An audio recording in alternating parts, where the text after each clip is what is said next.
आज हम बात करेंगे कूलाम के नियम की। कूलाम का जो नियम है उसके बारे में बात करेंगे। इस नियम में क्या बताया गया है कि अपने पास अगर कोई 2 पॉइंट चार्ज है, जो एक ये रहा दूसरा ये रहा, और दोनों के बीच की जो डिस्टेंस है वो r हो, तो Q1 मान लो, एक को Q2 मान लो चार्ज को, तो वो दोनों एक दूसरे पर फोर्स अप्लाई करेंगे। वो जो फोर्स अप्लाई करेंगे वो कितना होगा उसमें नियम दिया है। तो उन्होंने क्या बता दिया, मान लो अपने पास कोई 2 पॉइंट चार्जेस Q1 और Q2 है। अगर ये भी प्लस का है ये भी प्लस का है, तो अपने को क्या पता है, प्लस प्लस एक दूसरे को प्रतिकर्षित यानी कि रिपल करते हैं। दोनों माइनस किया तो भी रिपल करेंगे।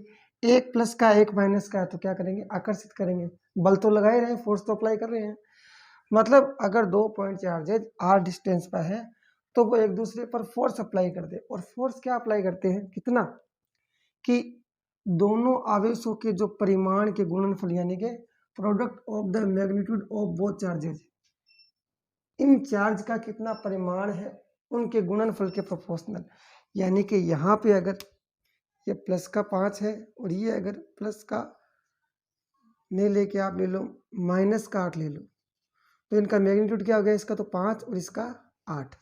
इन दोनों के गुणनफल के समानुपाती, और मैंने इनको मान रखा है ये Q1 है ये Q2 है, तो इन दोनों के गुणनफल के समानुपाती हो गया जो बल अप्लाई होगा, फोर्स अप्लाई होगा। दूसरा, अगर उनके बीच की डिस्टेंस ये r है, तो वो इसने बता रखा है जो दूरी होगी उसके दूरी के वर्ग के व्युत्क्रमानुपाती यानी कि इनवर्सली प्रोपोर्शनल होगा। तो इनके बीच की डिस्टेंस कितनी है, r। तो ये रहा अपना दूसरा, पहला तो हमने बता दिया स्टेटमेंट, दूसरा स्टेटमेंट क्या हो गया, उसके इनवर्सली प्रोपोर्शनल होता है स्क्वायर के। दोनों को एक साथ मिला के लिख दिया, मिलाते हैं ना, जैसे प्रोपोर्शनल Q1 Q2 और 1/r², दोनों प्रोपोर्शनल है, तो फिर साथ में उसको ऐसे लिख दिया, तो इसको साथ में फिर ऐसे लिख दिया, प्रोपोर्शनल Q1 Q2 बट्टे r²। और प्रोपोर्शनल का साइन जब हम हटाते हैं कोई ना कोई कांस्टेंट आता है, इसने यहाँ पर ये कांस्टेंट k ले रखा है और उसको बोल रखा है समानुपाती नियतांक बोल दो, प्रोपोर्शनलिटी कांस्टेंट, इलेक्ट्रोस्टैटिक कांस्टेंट यानी कि स्थिर विद्युत नियतांक बोल दो, चाहे कूलाम का नियतांक यानी कि कूलाम्स कांस्टेंट बोल दो। ये अपना कूलाम का खाली नियम का स्टेटमेंट है। अब इसके अंदर हम पढ़ेंगे, ठीक है। ये तो स्टेटमेंट हो गया, ये एक नॉर्मल सी बात हो गई।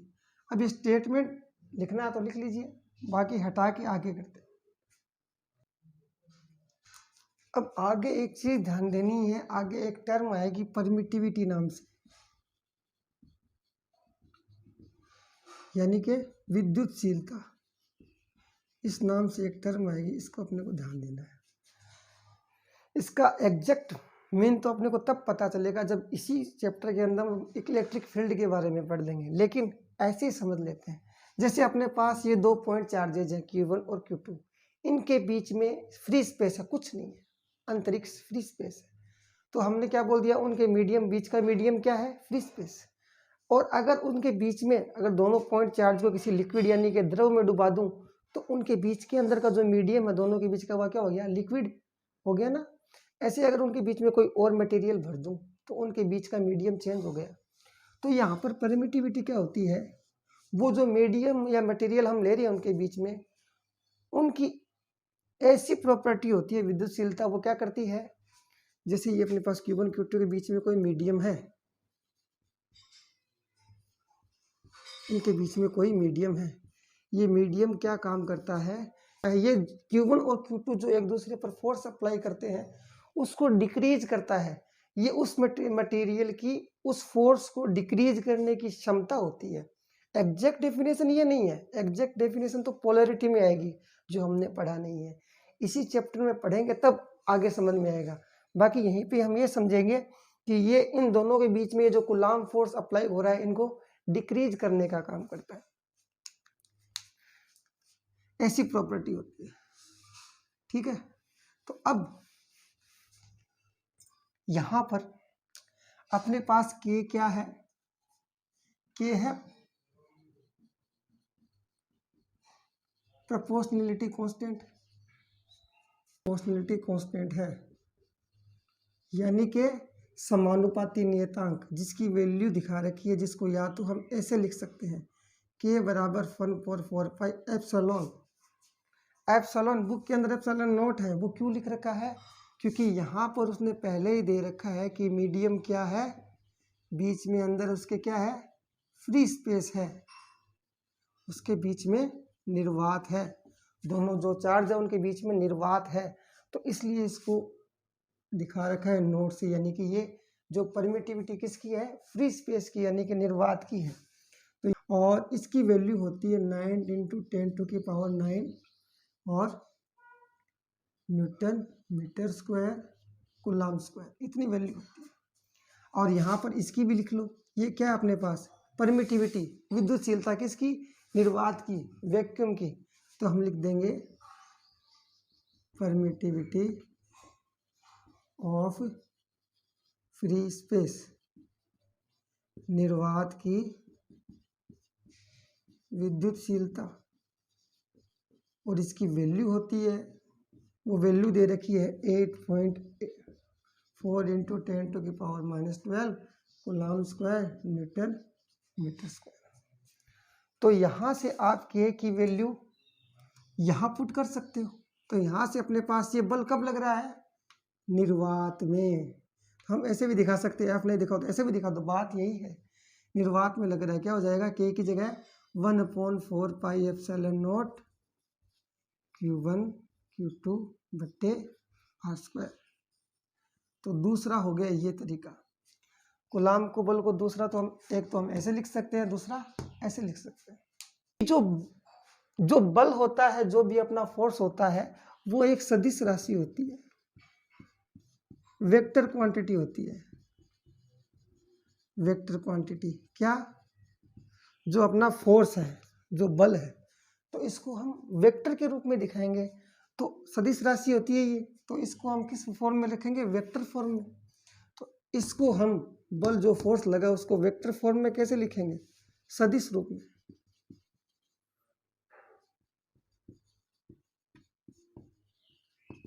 क्या, जो बल लगेगा, एक बार हटा दो चाहे लगा दो, एक ही बात है, कोई बड़ी बात नहीं है, जो बल लगेगा वो क्या होगा, 1/4πε0 Q1 Q2 r²। ये तो हो गया इसका मैग्नीट्यूड। अब हमें बतानी है डायरेक्शन। कूलम्ब के नियम में अब ऐसे ही देख लो, ये इसको प्रतिकर्षित करेगा तो इस तरफ भेजेगा, और ये इसको प्रतिकर्षित करेगा तो इस तरफ भेजेगा, और अगर प्लस माइनस है तो आकर्षित करेगा भी तो किस तरफ, इस तरफ या इस तरफ। मतलब जो भी बल की डायरेक्शन होगी इन दोनों को मिलाने वाली रेखा के अकॉर्डिंग ही होगी, इन दोनों को मिलाने वाली लाइन के अकॉर्डिंग ही होगी। तो इन दोनों को मिलाने वाली लाइन को हमने आर से दिखा रखा है, यहाँ पर हम इसको आर कैप यानी कि डायरेक्शन से दिखा देते हैं। ये वेक्टर फॉर्म हो गए। तो ये तो अपने पास कूलम्ब का नियम हमने निकाला है, जब अपने पास क्या हो, वैक्यूम हो, निर्वात, जब अपने पास क्या हो, फ्री स्पेस हो, निर्वात हो।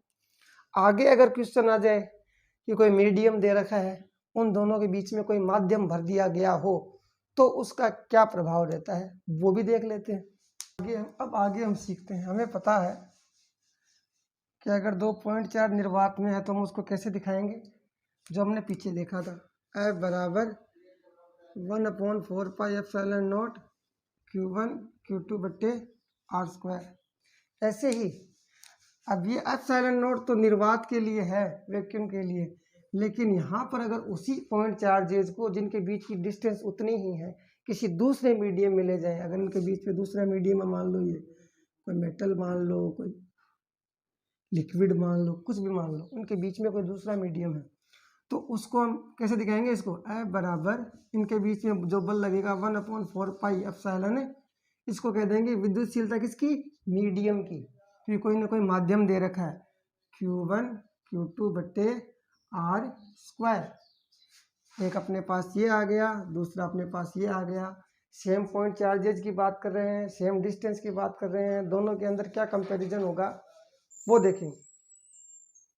बीच में कंस्ट्रक्शन चल रहा है, आवाज आती है।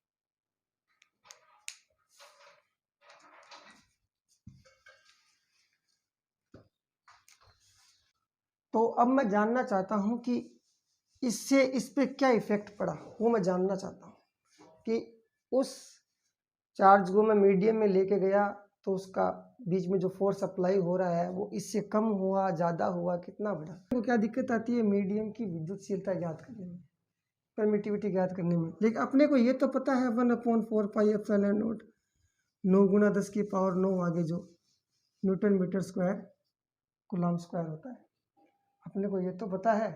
लेकिन अपने को इसका तो ज्ञात नहीं होगा ना, क्वेश्चन टफ हो जाएगा। तो हम अपन क्या करेंगे, इस वाले फॉर्म को कैसन तैसे इसके अंदर कन्वर्ट करने की कोशिश करेंगे ताकि वो इजी हो जाए। अपने को अगर वैक्यूम का पता हो अपन डायरेक्ट ही निकाल लें। इसके लिए क्या दे रखा है, अलग से एक टर्म दे रखी है जिसको बोलते हैं हम परावैद्युतांक।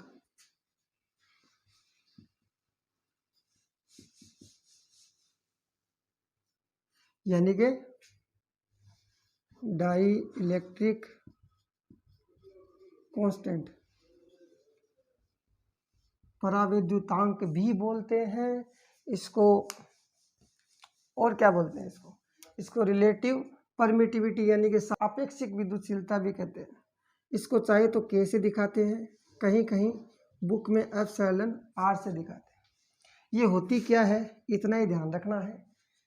ये होती है कोई भी जो 2 पॉइंट चार्जेस ले रखे हैं उनका निर्वात में जो बल लग रहा है वो अपॉन यानी कि बट्टे में जो मीडियम में बल लग रहा है वो, मतलब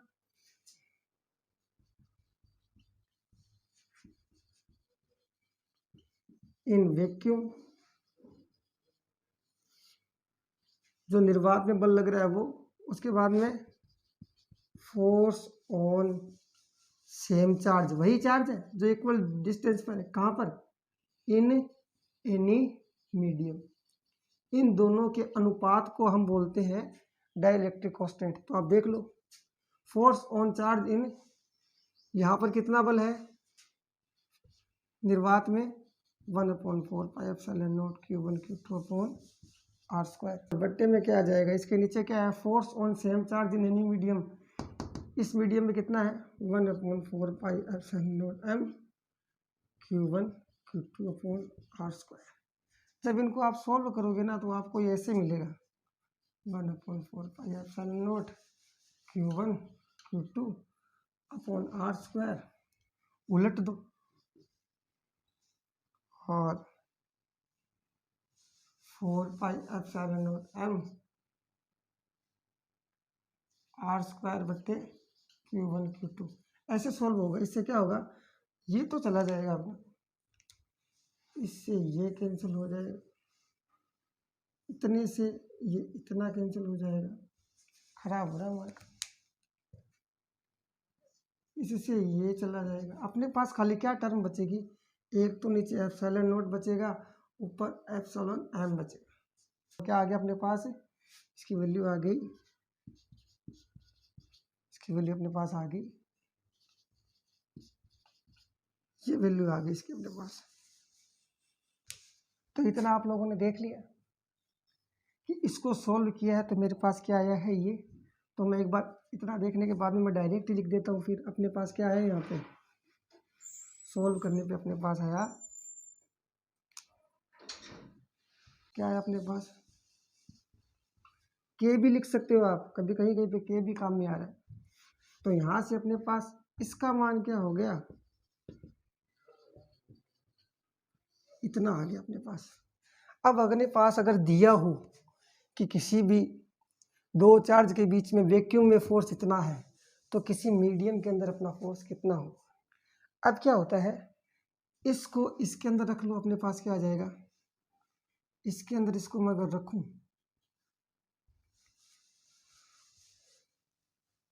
तो क्या आप ये टर्म समझ पाए। यहाँ से ये टर्म समझने के बाद में ये परावैद्युतांक डाइलेक्ट्रिक कांस्टेंट ये होता है। अब मेरे को हटाना पड़ेगा ताकि मुझे उसमें रिलेशन बना सकूं। तो अब मैं इसको इतनी पूरी को हटा करके डायरेक्ट क्या लिख देता हूँ, ये वाली वैल्यू। अब मैं क्या करूँ,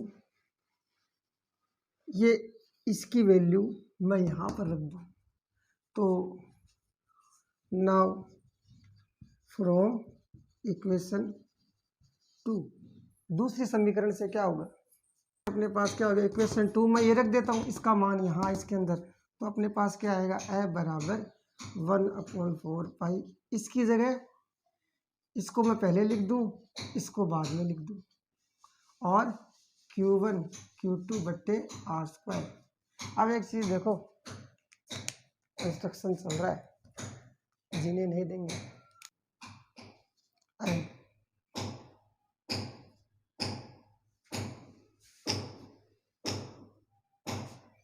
ये तो वैक्यूम हो गया, ये मीडियम होगा, ऐसे पता कैसे? तो अपने पास यहाँ से ये इतना क्या हो जाएगा,